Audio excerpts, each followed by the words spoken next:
France, 22 août 1914. La Première Guerre mondiale a éclaté il y a 3 semaines. Sous un soleil de plomb, des milliers de soldats français, éreintés par des jours de marche, avancent vers la frontière franco-belge pour repousser l'avancée allemande. Des assauts répétés sont lancés sur plus de 400 km de front. L'artillerie allemande foudroie les armées françaises. 27 000 morts. C'est la journée la plus meurtrière de l'histoire de France. Cette hécatombe porte les traits des désastres militaires majeurs. Une confiance aveugle de l'état-major en une victoire rapide, une armée mal préparée, envoyée sans réelle stratégie sur un terrain défavorable, et la certitude d'être invincible. 5 siècles plus tôt, la noblesse française commettait les mêmes erreurs lors de la célèbre bataille d'Azincourt, le 25 octobre 1415. Face à eux, les Anglais, pourtant inférieurs en nombre, alignaient une armée disciplinée constituée de milliers d'archers. Sous une pluie de flèches, la chevalerie française, incapable de manœuvrer, s'enlisa dans une plaine détrempée. La fine fleur de l'aristocratie y trouva la mort, précipitant le royaume au bord du gouffre. Revenons sur la bataille d'Azincourt et observons les causes de cette défaite majeure, ainsi que l'impact profond qu'elle a eu sur les élites militaires françaises et sur leur manière de faire la guerre. Avant d'analyser en détail la bataille d'Azincourt, laissez-moi vous présenter le partenaire de cette vidéo, Odoo. Odoo est une plateforme de gestion tout en un, totalement modulable, qui révolutionne la manière de gérer une entreprise.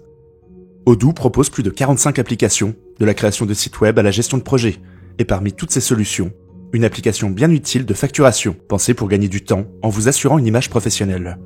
En quelques clics, vous créez une facture claire, élégante et personnalisable. Grâce au modèle proposé, chaque facture est automatiquement mise en page selon votre charte graphique, logo et couleurs notamment. Commencez par choisir votre client, ajoutez vos produits, ajustez les quantités, fixez une date d'échéance, et voilà, c'est prêt.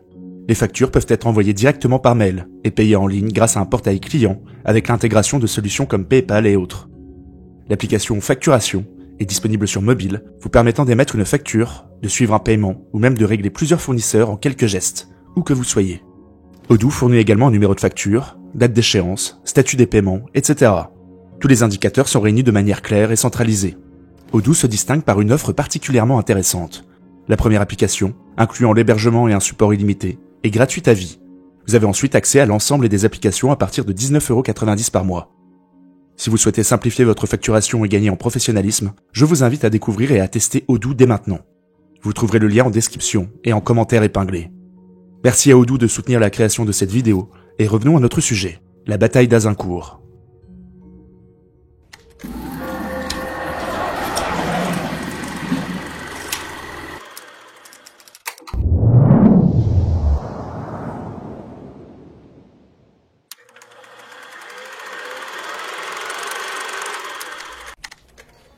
Nous sommes en 1415. Le royaume de France est alors plongé dans une crise profonde. Le roi Charles VI, qui a accédé au trône en 1380, est frappé par des crises de démence depuis ses 23 ans. Au moment de lucidité succèdent des épisodes de paranoïa et de profonde mélancolie, qui lui empêchent de pleinement exercer sa charge. Un conseil de régence, présidé par sa femme Isabeau de Bavière, gère alors les affaires du royaume de France. Au sein de ce conseil, 2 grandes maisons ambitieuses s'opposent, chacune défendant une conception différente de l'avenir de la France. Les Armagnacs prônent une vision centralisée du pouvoir et cherchent le renforcement de l'autorité royale face aux grands seigneurs féodaux. Leur pouvoir repose sur la gestion des terres agricoles, dont ils tirent l'essentiel de leurs ressources fiscales. Les Bourguignons, quant à eux, revendiquent une certaine autonomie des duchés face au pouvoir central du roi. Ils sont tournés vers les riches cités textiles de Flandre et sont très liés aux réseaux commerciaux et à la bourgeoisie marchande du Nord et de l'Angleterre. Pour les Bourguignons, la prospérité et la stabilité du royaume doivent passer par la préservation des circuits commerciaux, source principale de leur richesse. Et pour atteindre ce but, une paix avec l'Angleterre est jugée préférable. En 1408, la guerre civile éclate entre les 2 factions. Paris est le théâtre de massacres commis par l'un ou l'autre des camps. Dans ce conflit, l'Angleterre joue sa partition habilement, soutenant Armagnac et Bourguignon au gré de ses intérêts. Car ce que l'on nommera plus tard la guerre de 100 ans, bien que ponctuée de trêves, reste d'actualité.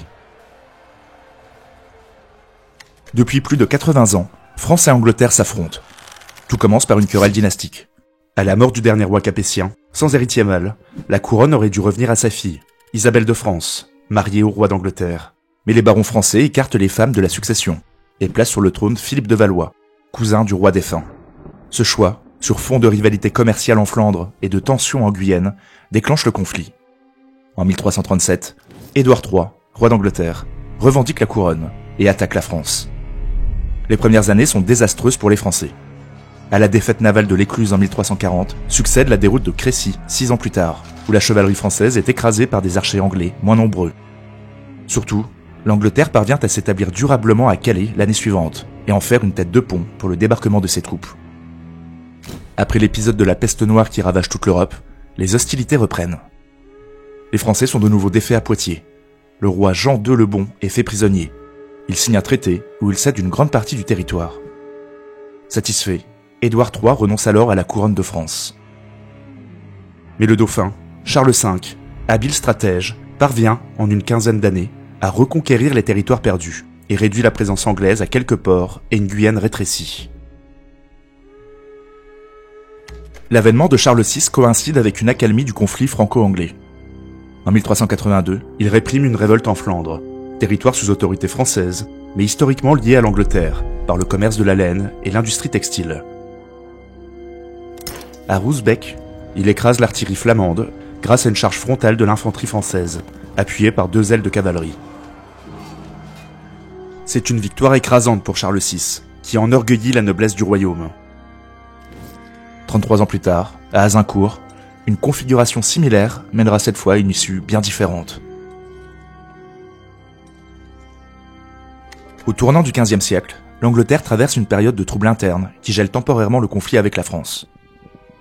Henri Bolingbroke évince son cousin, le roi Richard II, qui meurt peu après en prison dans des circonstances troubles. Il prend le pouvoir sous le nom d'Henri IV. Ce coup de force provoque une grande instabilité. Les Gallois se révoltent, la puissante famille des Percy se soulève. Toutes les ressources anglaises sont mobilisées dans cette quasi-guerre civile. Henri IV ressort victorieux, mais affaibli. Les finances sont exsangues, et les tensions entre nobles encore vivaces. De fait, aucune opération d'envergure n'a été envisagée contre la France. À sa mort en 1413, son fils Henri V hérite du trône. Habitué à la débauche et aux soirées d'ivresse, il se métamorphose totalement après son couronnement. Il commence par réparer les erreurs de son père, et vise le rétablissement de la concorde au sein du royaume. Il redistribue terres et titres aux familles écartées par Henri IV, et rallie ainsi les grandes maisons. La paix intérieure retrouvée, Henri V tourne désormais son regard vers la France. Il y voit une occasion de consolider son autorité, de renforcer l'unité des barons derrière une cause commune, et de relancer les finances du royaume grâce aux butins, rançons et terres à redistribuer. La guerre civile qui ravage alors la France rend l'opération encore plus tentante. Le royaume est à l'agonie. Le moment est idéal pour frapper. S'appuyant sur l'ancienne revendication d'Édouard III, Henri V fait valoir son droit au trône de France, mais va encore plus loin. Il exige la Guyenne, mais aussi la Normandie, le Maine, l'Anjou et la Touraine.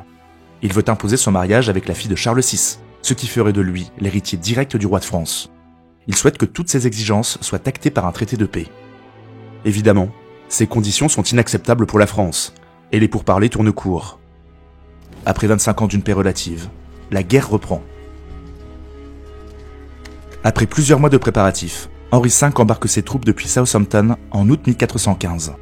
Une armada de 1600 navires met le cap sur l'estuaire de la Seine.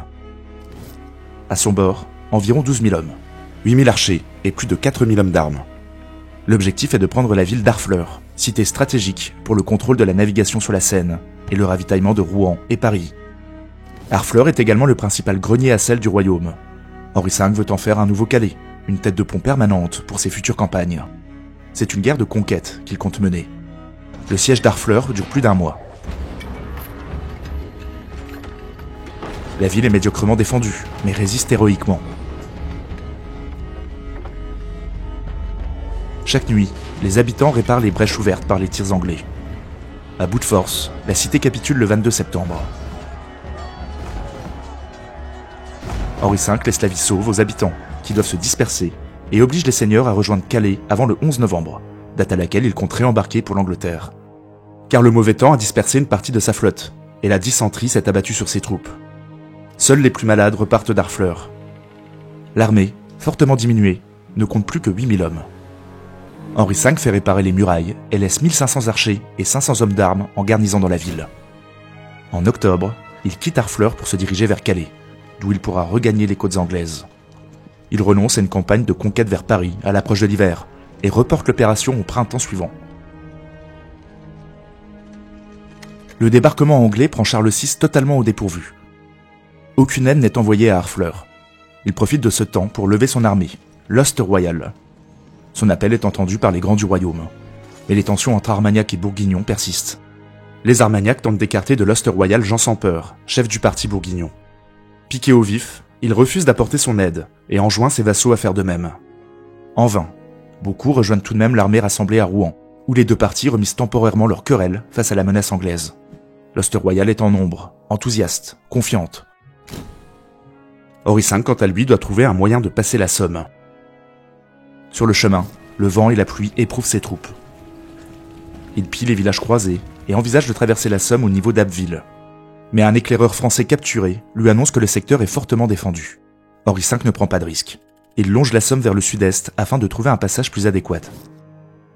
Les Anglais détruisent 2 villages non défendus pour y récupérer du bois et construire des ponts.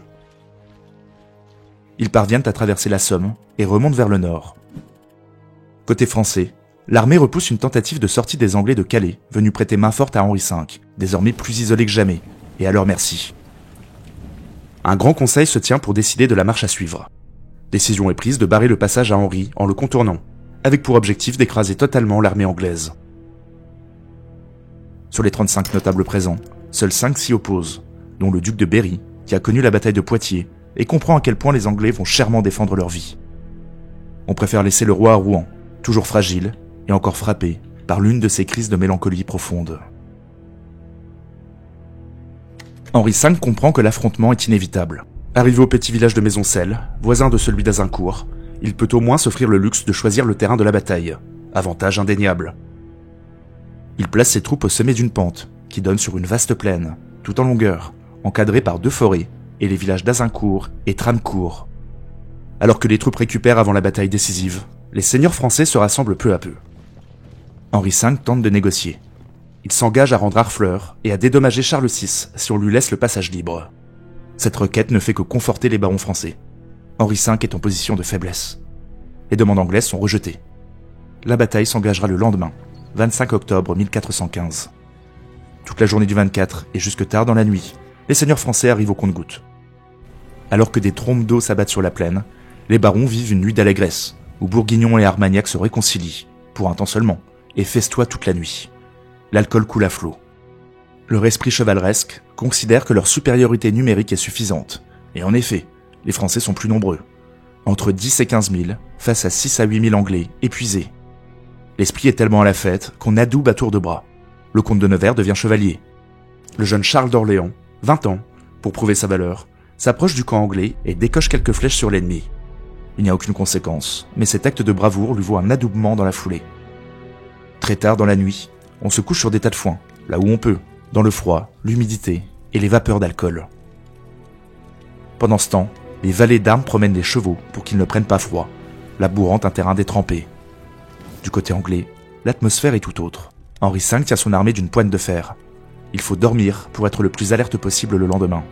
Il demande à ses archers de mettre à l'abri leur arc et de bien protéger les cordes afin qu'elles ne soient pas détrempées. À 6 heures du matin, la pluie a cessé. Quelques rayons de soleil viennent percer de sombres nuages. À l'aube, les seigneurs français se réunissent afin d'élaborer un plan de bataille. Le connétable Charles d'Albret et le maréchal Boucicaut, désignés par Charles VI, en prennent la tête. Première décision, ne pas attendre le duc de Bretagne, pourtant à la tête de plusieurs milliers d'hommes. L'armée française est jugée suffisamment nombreuse. Elle adopte une formation similaire à celle de Rosbecque. 3 lignes d'infanterie, avec les archers et arbalétriers à l'arrière, et 2 corps de cavalerie lourde sur les flancs. Les discussions portent surtout sur le placement des seigneurs. L'idéal chevaleresque impose que les plus puissants combattent en première ligne. On y retrouve Charles d'Arbré, Boucicaut, Charles d'Orléans, le duc de Bourbon ou le comte de Richemont. Environ 3000 hommes. La deuxième ligne regroupe d'autres grands noms. Les ducs d'Alençon, de Bar, les comtes de Nevers, de Vaudémont, de Blamont. 4000 hommes. La troisième ligne, l'arrière-garde, rassemble les hommes d'armes restants, ainsi que des mercenaires étrangers. Encore 4000 combattants. Tout à l'arrière, environ 1500 archers et arbalétriers sont présents, mais la pluie a détendu leurs cordes, rendant leur arme inopérante. Les seigneurs s'offrent même le luxe de renvoyer les arbalétriers génois, jugés inutiles.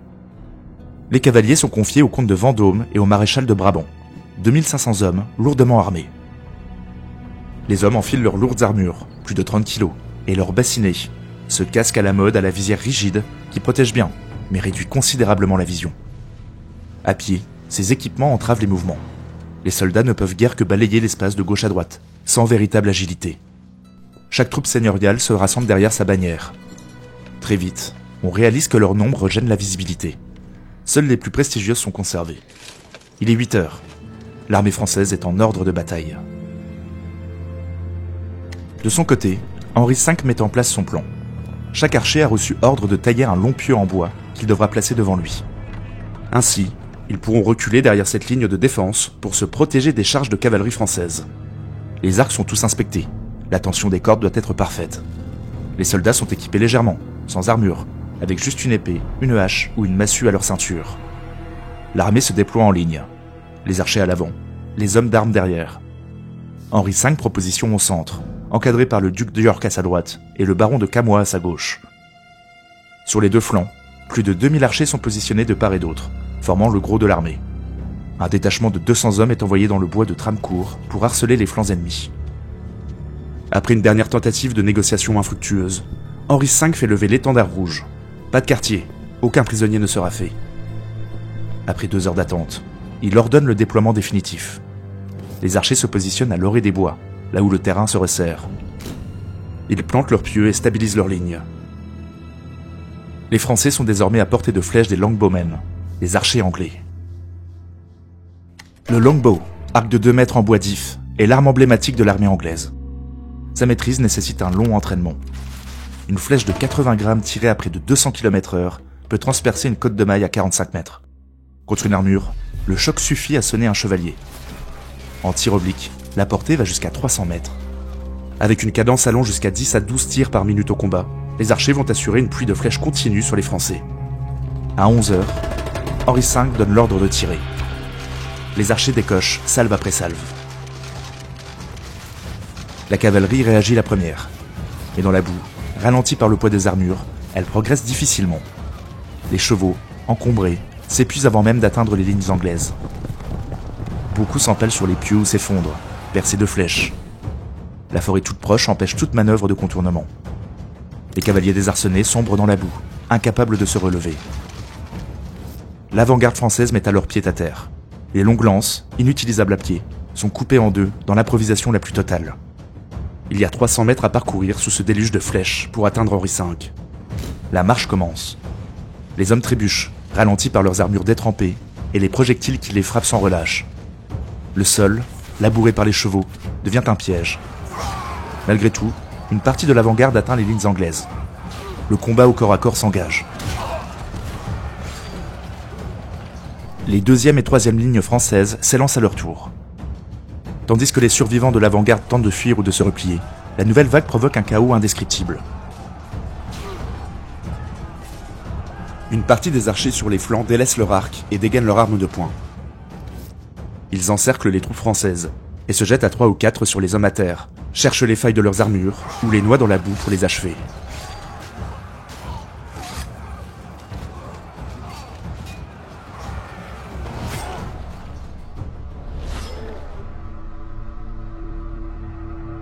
Le duc d'Alençon réussit tout de même une percée et s'approche d'Henri V. Le duc d'York vient à sa rescousse et périt dans le combat. Alençon, encerclé et isolé au milieu des Anglais, est tué à son tour. Parallèlement, le petit seigneur local, Isambard d'Azincourt, aidé de quelques soldats et de paysans, contourne le champ de bataille et profite de la confusion pour attaquer par derrière les bagages d'Henri V. Isambard s'empare de nombreux objets de valeur, couronne et épée royale, et une partie du trésor du roi. Henri V, qui vient d'échapper à la mort, pense être encerclé. Pris de panique, il ordonne l'exécution des quelques nobles qui ont été faits prisonniers. Certains sont égorgés, d'autres ont la tête écrasée par les masses d'armes. On parque des groupes dans des granges avant d'y mettre le feu. Seuls les grands seigneurs sont épargnés, en vue d'une rançon. Un ultime assaut de cavalerie français est lancé, plein de panache mais sans espoir. Un barou d'honneur qui ne rajoute que quelques morts au compteur. À 14 heures, les rescapés s'enfuient en désordre. Ceux qui gisent sur le champ de bataille sont dépouillés, puis achevés. La déroute est totale. La victoire est éclatante pour Henri V. il ne perd que quelques centaines d'hommes. Du côté français, c'est l'hécatombe. La fine fleur de l'aristocratie est décimée. Charles d'Albret, le duc d'Alençon, ceux de Bar, de Brabant, de Nevers tombent au combat. Boucicaut, le comte de Vendôme, le duc de Bourbon, cousin du roi, et le jeune Charles d'Orléans, son neveu, font partie des 90 nobles faits prisonniers et envoyés à Londres. Beaucoup y mourront. D'autres y resteront des décennies, comme le duc d'Orléans, enfermé à la tour de Londres 25 ans, et qui passera sa captivité à composer poèmes et rondeaux. Après la bataille, Henri V rejoint Calais en 3 jours, d'où il embarque pour l'Angleterre. Ses armées sont épuisées, mais son prestige au firmament. À Londres, il est acclamé lors d'une parade triomphale. En France, c'est la stupeur. Le parti Armagnac, décapité, laisse le champ libre à Jean sans peur, chef des Bourguignons. La guerre civile se poursuit. En 1418, ses troupes s'emparent de Paris. Le dauphin Charles, futur Charles VII, se replie à Bourges. 1 an plus tard, il parvient à faire assassiner Jean sans peur. Le nouveau duc de Bourgogne, Philippe le Bon, qui contrôle la capitale, s'allie avec les Anglais. Car 3 ans après Azincourt, les troupes d'Henri V ont à nouveau débarqué en France et se sont emparées de la Normandie. L'alliance définitive entre Anglais et Bourguignons aboutit au traité de Troyes en 1420, qui reconnaît Henri V d'Angleterre comme héritier du trône de France, au détriment du dauphin Charles. Henri V épouse Catherine de Valois, fille de Charles VI. À la mort de ce dernier, le trône de France doit donc théoriquement revenir au roi d'Angleterre. Le 1er décembre 1420, Henri V entre dans Paris aux côtés du duc de Bourgogne et du roi Charles VI, totalement apathique. Mais les partisans du dauphin, réunis à Bourges, sont encore nombreux. Il exerce encore une réelle autorité sur les terres au sud de la Loire. La situation, pourtant critique, va totalement s'inverser en quelques années, grâce à l'aide d'une jeune paysanne venue de Lorraine.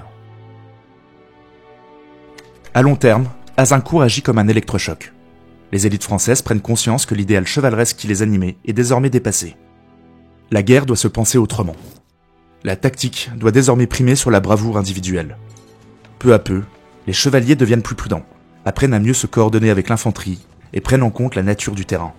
L'arrivée progressive de l'artillerie, canons courts, bombardes, coulevrines, bouleverse encore davantage l'équilibre des forces, rendant les charges frontales de plus en plus inefficaces. Elle oblige les armées à repenser la mobilité, la logistique, la protection et les fortifications. Dans ce nouveau contexte, la France entame une lente transformation militaire. En 1445, Charles VII crée les compagnies d'ordonnance, première armée permanente du royaume. Composées de soldats professionnels, régulièrement soldés et strictement encadrés, elles rompent avec le modèle féodal d'une armée levée pour chaque campagne. Enfin, la déconfiture d'Azincourt, comme on la nomma à l'époque, rappelle aux grands du royaume, Armagnac comme Bourguignon, qu'il existe un péril plus grand que leur rivalité. L'idée d'une union sacrée face à l'ennemi s'insinue peu à peu dans les esprits, jetant les bases d'une conscience nationale encore balbutiante, mais décisive pour l'avenir du royaume.